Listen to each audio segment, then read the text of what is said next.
Hello guys, welcome back to online शिक्षण। तो friends, ये हमारी विज्ञान की क्लास है और हम आज पढ़ने वाले हैं रासायनिक वर्गीकरण पदार्थों का।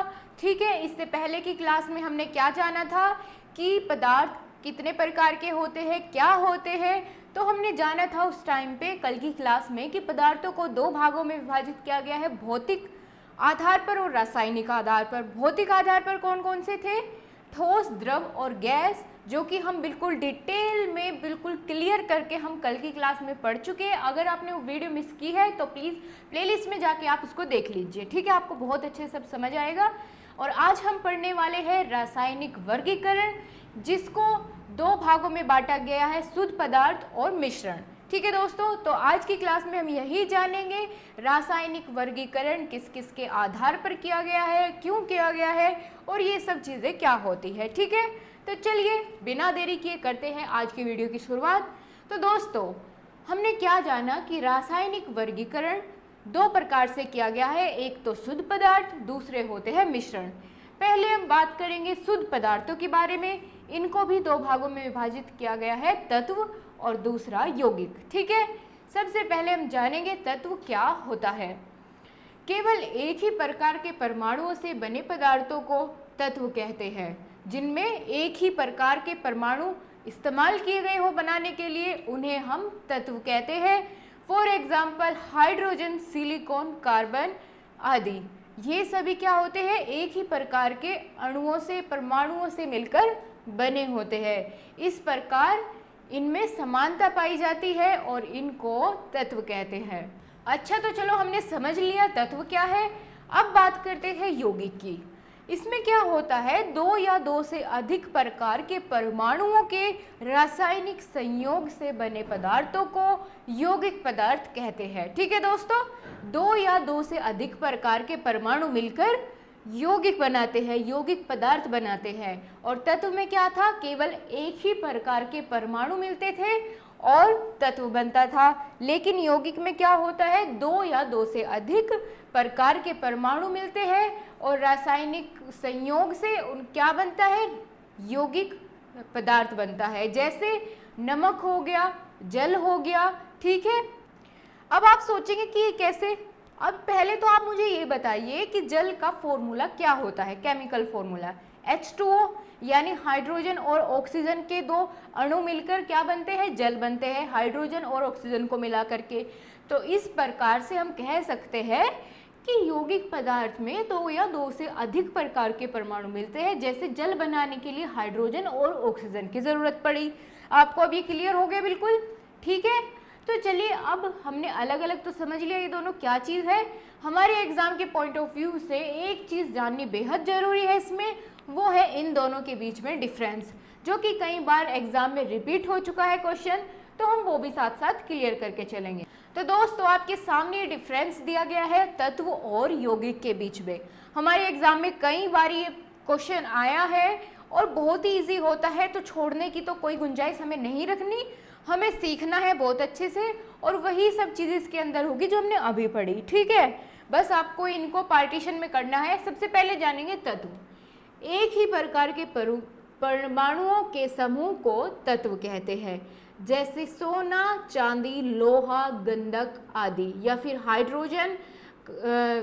हाइड्रोजन आपने देखा। ठीक है, सिलिकॉन, ये सब क्या होते हैं? एक ही प्रकार के परमाणुओं के समूह से मिलकर बने होते हैं, इसलिए इन्हें तत्व कहते हैं। बारी आई यौगिक की। दो या दो से अधिक तत्वों के परमाणु एक निश्चित अनुपात में रासायनिक संयोग करके पदार्थ बनते हैं। कौन से? यौगिक। उसे यौगिक पदार्थ कहते हैं। जैसे क्या हुआ? नमक हुआ, जल हुआ, अमोनिया, सल्फ्यूरिक एसिड इत्यादि, ये सभी कैसे होते हैं? यौगिक पदार्थ होते हैं। अब आपको बिल्कुल क्लियर हो गया होगा दोनों के बीच में डिफरेंस। ठीक है, आगे चले दोस्तों। ये हमारी last but most of the important unit यही है, क्योंकि इसमें बहुत सारी ऐसी चीज़ें हैं जो कि हमारे एग्जाम में कई बारी एक एग्जाम में इसी यूनिट से कई क्वेश्चन बन जाते हैं। जैसे अभी मैंने बात की सबसे शुरुआत में जो हमने पढ़ा था कि पदार्थ क्या होता है, ये पूछ लिया जाता है। पदार्थों को किन भागों में विभाजित किया गया है, उसकी अवस्थाएं क्या है, वो पूछ ली जाती है। फिर अभी जैसे हमने तत्व और यौगिक के बीच में अंतर जानना, ये पूछ लिया जाता है। मिश्रण क्या होता है, कितने प्रकार का होता है, ठीक है। ये सब क्वेश्चन दोस्तों बनते ही बनते हैं, आप बहुत ध्यान से समझिए। और मैं ये कह सकती हूँ कि इससे इजी भी कोई सी यूनिट नहीं है जो से हम अब पढ़ रहे हैं, ठीक है। तो चलिए अब जानेंगे मिश्रण के बारे में, ठीक है। दो या दो से अधिक पदार्थों के भौतिक संयोग से बने पदार्थ को मिश्रण कहते हैं। क्या जाना कि दो या दो से अधिक पदार्थों के भौतिक संयोग से बने पदार्थ को मिश्रण कहते हैं। इसका उदाहरण है नमक और पानी का घोल। अगर एक जगह बना दिया जाए, पानी और नमक को मिला करके उसका घोल बना दिया जाए, तो उसको हम क्या कहेंगे, मिश्रण कहेंगे। और दोस्तों मिश्रण को दो भागों में विभाजित किया गया है। जैसे हमने अभी ऊपर सबसे पहले यही जाना था कि मिश्रण के भी दो भाग होते हैं। पहला होता है समांगी मिश्रण, दूसरा होता है विषमांगी मिश्रण। दिक्कत की कोई बात नहीं है, नहीं आता कोई दिक्कत नहीं है, मैं किस लिए हूँ, आपको समझाने के लिए, ठीक है। अब बात करेंगे मिश्रण के दो प्रकार है, हमने देख लिया। पहला है समांगी मिश्रण। क्या होता है ये, वह मिश्रण जिसमें मिलाए गए सभी तत्व आपस में पूर्णतः मिल जाए और उन्हें पुनः अलग अलग न किया जा सके, उन्हें हम कहते हैं समांगी मिश्रण, ठीक है। दोस्तों कहने का अर्थ यह है कि समांगी मिश्रण वो मिश्रण होता है कि जिसमें अगर हम कोई भी दो पदार्थ मिलाते हैं वो आपस में इस तरह से घुल जाते हैं कि फिर उनको अलग करने का कोई तरीका नहीं रहता, उन्हें अलग नहीं कर सकते, तो उन वाले मिश्रण को कहते हैं समांगी मिश्रण। जैसे हम क्या करते हैं, पानी और नमक का घोल बनाते हैं, ठीक है, शिकंजी, मान लो शिकंजी बनाते हैं, तो वे क्या होते हैं, पूर्णतः आपस में घुल जाते हैं, पूरे मिल जाते हैं, मिक्स हो जाते हैं, उन्हें हम उसके बाद अलग अलग नहीं कर सकते। तो ये किस प्रकार का मिश्रण होता है, ये होता है समांगी मिश्रण। आपके सामने एक इमेज में दिखाया गया है कि पहले एक ग्लास में थोड़ा सा जल है, उसमें हम नमक मिला देते हैं। तो नमक को अच्छे से मिक्स करने के बाद जब वो बिल्कुल उसमें अच्छे से मिक्स हो जाता है तो वो बन जाता है समांगी मिश्रण, ठीक है, समझ आया आपको। चलिए ठीक है, अब अगले की बात करेंगे जिसका नाम है विषमांगी मिश्रण। ये क्या होता है, वह मिश्रण जिसमें मिलाए गए सभी तत्व आपस में पूर्णतः न मिले और उन्हें पुनः अलग अलग किया जा सके, उन्हें कहते हैं विषमांगी मिश्रण। जैसे आपके सामने एक एग्जाम्पल है, चावल में कंकड़ का मिश्रण। अगर चावल में कंकड़ मिल जाए तो क्या वे अलग अलग नहीं किया जा सकते, बिल्कुल किए जा सकते हैं। उसको कई प्रकार की विधि होती है, छानना, बीनना, इस तरह की विधि के द्वारा हम उसको निथारना, अलग अलग कर सकते हैं, ठीक है। तो हम कह सकते हैं कि वे आपस में इस तरह से या पूर्णतः नहीं मिल पाते, उन वाले मिश्रण को हम क्या कहते हैं, विषमांगी मिश्रण कहते हैं। इन्हें हम दोबारा से पुनः अलग अलग कर सकते हैं। क्लियर हो गया आपको डिफरेंस। समांगी में क्या था कि दो तत्व आपस में या फिर कह लीजिए दो प्रकार के पदार्थ आपस में इस तरह से मिल जाते थे कि उन्हें फिर से अलग नहीं किया जा सकता था। लेकिन विषमांगी में क्या होता है कि जो तत्व होते हैं वे आपस में पूर्णतः नहीं मिलते, उन्हें दोबारा से अलग अलग किया जा सकता है। एग्जाम्पल आपको याद हो गया। समांगी का क्या था कि अगर पानी में हम चीनी या फिर नमक मिला देते हैं तो पूर्णतः आपस में घुल जाता है।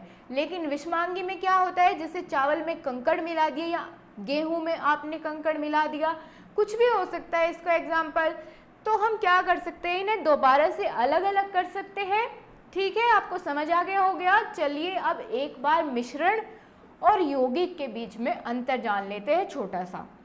बाय चांस अगर आपके एग्जाम में आता है तो आप लिख के आइएगा, और नहीं आता है तो आपको समझना जरूरी है फिर भी मिश्रण और यौगिक के बीच क्या अंतर है।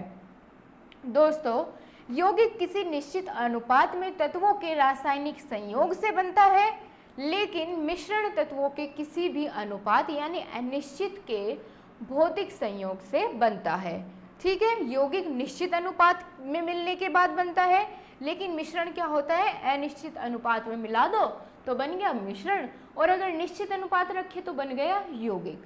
क्लियर हो गया आपको बिल्कुल अच्छे से। तो दोस्तों हमने पदार्थों का वर्गीकरण चैप्टर यानी ये चीज़ हमने पूरी डिस्कस कर ली है इन डिटेल। सबसे पहले हमने जाना था पदार्थ क्या है। अगर आपने नहीं देखी है वीडियो प्लीज़ जाके देखिए, बहुत अच्छे से आपको एक्सप्लेन किया है। उसके बाद हमने जाना कि इनको दो प्रकार में विभाजित किया गया है, भौतिक और रासायनिक संरचना के आधार पर। उसके बाद हमने भौतिक संरचना के आधार पर कौन कौन से इसके भाग होते हैं ये सभी क्लियर किए और साथ के साथ याद भी किए हैं। और उसके बाद हमने आज डिस्कस किया है रासायनिक संरचना के आधार पर कितने भागों में विभाजित किया गया है पदार्थ को, उनकी क्या डेफिनेशन होती है, उनके डिफरेंस क्या होते हैं। तो आई विश आपको ये पूरे अच्छे से क्लियर हो गया होगा। तो दोस्तों नेक्स्ट वीडियो में हम डिस्कस करेंगे पदार्थ का पृथक्कीकरण। ठीक है, बहुत ही इंपॉर्टेंट टॉपिक है, देखना बिल्कुल मत भूलिएगा। और आपके लिए आज का क्वेश्चन यही है कि आप बताएंगे मुझे तत्व और यौगिक के बीच में दो डिफरेंस। क्लियर हुआ आपको? तत्व और यौगिक के बीच में आपको डिफरेंस बताना है। तो चलिए अपनी बातों को मैं आज यहीं पे विराम देती हूँ। कल मिलेंगे अगली बहुत ही इम्पोर्टेंट और लास्ट क्लास में। ठीक है दोस्तों, साइंस की हमारी कल लास्ट क्लास होगी। तो चलिए अपना ध्यान रखिए।